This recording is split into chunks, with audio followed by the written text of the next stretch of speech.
Hi, everyone. Welcome back to T-10. It's the show with 10-minute takes on the future of education and healthcare. And today I am joined by Vanessa Evans, who's the Senior Manager of Advocacy and Communities at Fresenius. Vanessa, it's so good to have you on and welcome. Thank you so much, Tim. Pleasure to be here. Well, I'm excited to have you. I know we go back a ways. I would love to have you start by kind of describing your role at Fresenius, especially around advocacy and communities. Sure. So my role really entails bringing the patient voice.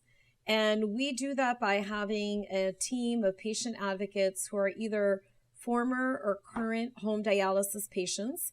They could be transplanted now, or they could be a care partner of somebody that was on dialysis. And the goal of our team, or I'd like to say the mission of our team, is to share their own personal stories and experiences with their journey regarding home dialysis to really inspire, educate, and elevate other people to start thinking about the possibilities of doing dialysis at home. I love that. First of all, what an incredible mission.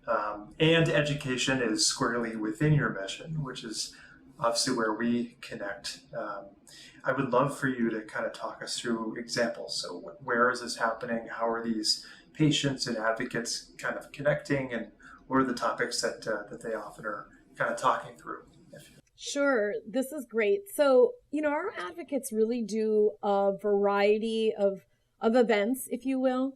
They will go into a dialysis clinic and they will speak with patients and staff, because it's actually really important also for the staff to hear their experiences and just know that everybody's story is a little different. So they might go into a clinic and speak with patients and staff and share their journey. We have advocates also that will go and they'll speak virtually over the phone. We're definitely in a new world right now where it might not be possible to go in person. And by the way, they're patients, so they want to be very careful, and we always want to be careful and protect our team. So we do a lot of virtual events where they're speaking to patients and staff. We'll speak with fellows, new nephrology fellows that are learning the ropes about dialysis. We also do a fun event where we actually have an RV, so that goes around to different clinics and different events. Actually, they're going to be at the NKF event in Ohio in June, and one of the patients will be dialyzing live in the RV, and it's an opportunity for the population to come on the RV. We do it safely. Everybody would be wearing masks, but they come on the RV. They can see the machine. They can start to visualize, like, is this something that I might be able to do? They can speak with a live patient. They can speak with the care partner of the patient. There's clinical staff on board as well. So it really gives an opportunity to have a well-rounded educational experience. We're hearing from the patient, but also from clinicians. And so that way, a patient that might think, oh, I don't know if I can do this, right? This might be too much for me. But once you kind of see it and visualize it, it really gives a little bit more of an opportunity to think about how this could maybe fit into your lifestyle. So we really do all kinds of educational events that fit the needs of our patients and their families, because that's an important piece as well. I'm sure. I love that you kind of brought that piece in. I imagine, if you wouldn't mind, the piece about patients not necessarily being able to visualize themselves doing this. And that's why I think the RV is such a wonderful idea. What are some of those challenges or barriers that you often hear about, or your advocates are hearing when they're talking to patients that they kind of hone in on? I'm sure there's a list that you hear often from patients. Yeah, I mean, there's probably, the top 5 list, whether we like it or not. I would say the first one, when it comes to home hemodialysis, and hemo means blood, so this would be with blood, is cannulation, right? So patients are often very fearful of putting in needles or dealing with any kind of blood. And so they think that they need to be a professional. They worry about doing it. And, what if there's an emergency or something happens? So I would say that cannulation piece is probably the first piece that can be pretty frightening to a patient. The second piece is really just understanding of bringing a machinery at home what does that look like in terms of, and we talked a little bit about this, but the visual of it, they might have a vision that it's a big machine and it's not. Or what do the supplies look like? They might say, well, I don't have the space for supplies, or I don't want it taking up part of my home. And so really to be able to see that visual of it, especially with the RV where they're out on the road sometimes for a month or two and they're storing supplies in kind of a limited space, you get to see that maybe it's not as much as I actually thought it was. And mind you, everybody's prescription is going to vary. So it will obviously depend on what your prescription is, but just kind of understanding what that's going to look like for you is important. And then I would say, the third one that a lot of patients will talk about is they'll say, well, I don't want to bring dialysis home. So it's not even necessarily about the supplies or the cannulation, but they almost want to forget that they are a dialysis patient. So they like the idea of just checking into a clinic, and then when you come home, you don't have to think about it anymore. And I understand that. I really do understand that. But what I think is important for the patient to understand is that your kidneys work 7 days a week, 24 hours a day. And while it's wonderful to have these supportive clinics, because we know how supportive and caring and nurturing they are, it's also important to think about your life holistically. What is it going to look like between now and the next 25 years? Because once you become a kidney patient, you really are a kidney patient for life. So you might end up having a transplant, which is wonderful, but that is what we consider another modality. And so you want to think about, how are you going to thrive being a dialysis patient? And so doing dialysis at home more often or more frequently really can sometimes help you live more of a normal life, because you're doing something that your organ does, 24 hours a day, 7 days a week. When you're doing it in center, it might not be enough for you, right? And so understanding that doing it at home might help that, and having those conversations with patients to understand that can be challenging, because they don't want to bring it home. They want to just kind of check in, check out, and forget about it. And so to learn to maybe take on a little more of the responsibility sometimes is a difficult conversation. I'm sure the framing of thinking of it as a long-term vision, the next 20 years, and thriving at home is just such a fascinating, cool concept, especially when you're thinking about the transition of care and how big of a decision that is. When you think about patients who have done successfully transitioned to home, say home hemodialysis in this case, and they are thriving, what are some of the benefits that they would describe around things that maybe they didn't expect, or things that are going really well for them that just kind of stick out to them once they've made that successful transition? Sure.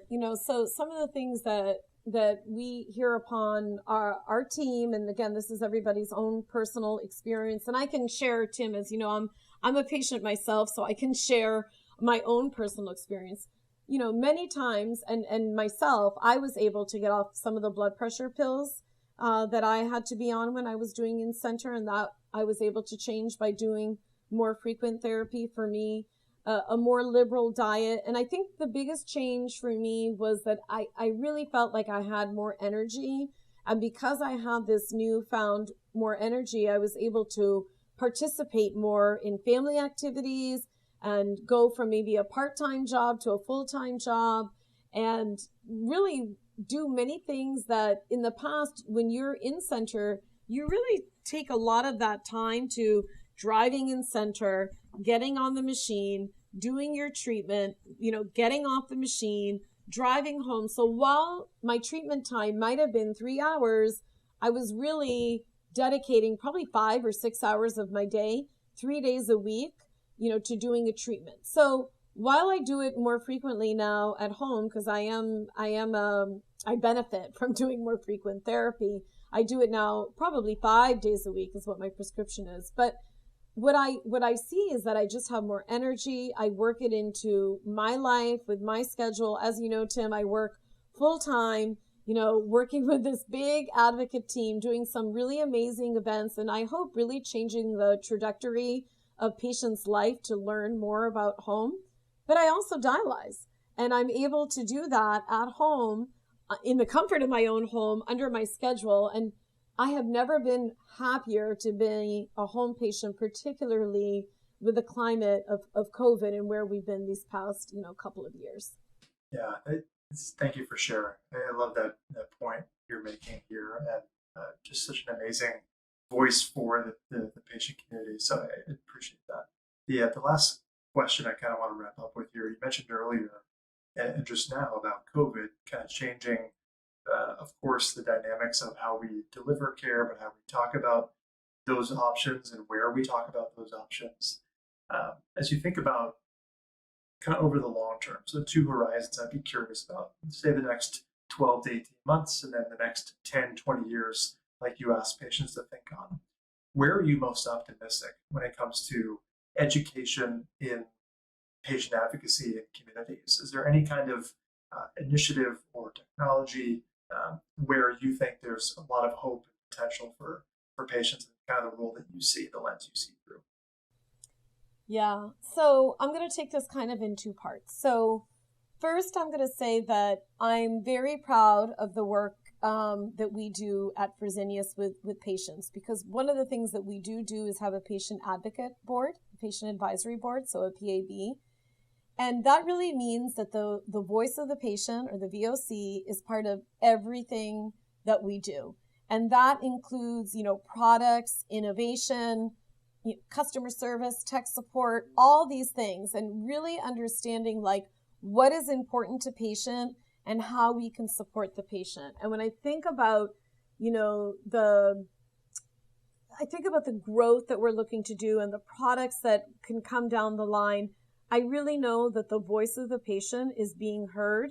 And I'm really most proud of that, because that's a big deal. We're the consumer, we're the customer, and it's important to understand, what are the likes, what are the dislikes, what are the challenge points, what's working and what's not working. So I want to start by saying that I'm really proud of that. I also feel that as a patient myself, an advocate myself in this community, I'm really overjoyed by all the momentum that is being put into the kidney community. There is great momentum with education in terms of, health literacy, disparities in education. I think that CMS is really taking a look at this to understand, where are the gaps? And I know that we are looking at it as well. Where are the gaps in education? Where can we make sure that the patients and their families are getting the education that they need so that they can make the right decision for them? Because it is a journey, and over time, things may change. What you might need now might need differently in the future. And then lastly, I would just say that with that lens in kind of, health literacy and education, there's also kind of a spark in innovation. And I do see a lot more groups getting involved. And as a patient myself, that gives me a lot of hope on what might come down the line. So, improvement in products and perhaps a different look at transplant, whether that's artificial or xeno. There's a lot of hope to maybe a book that was closed for a while. And I see it reopened and a lot of innovation. And I think that patients are really becoming part of the journey and, wanting to help create the future, whereas before it might have been that they took a back seat. And what I see is an engaged community that's only becoming more engaged. And that gives me really a lot of pride and a lot of hope. I love that. It must be just such an amazing feeling for you in your seat, and obviously as a patient, as an advocate in the community within an organization that is help shaping how this will look and interacting with these patients and technology. So I thank you so much for coming on today. I think before we wrap up, I know you yourself are a host of Visits with Vanessa. I would love for you to share how people can get in touch with you or learn more about the work you do. What is the best place for someone to find you and be listening? Well, that's great. Thanks for the little shout out plug. Of course. I do have I do have a podcast that comes out quarterly. It's called Visits with Vanessa, like you just said, and you actually can just ask your Apple device or your smart device to play the podcast Visits with Vanessa, and it would come up and should come up.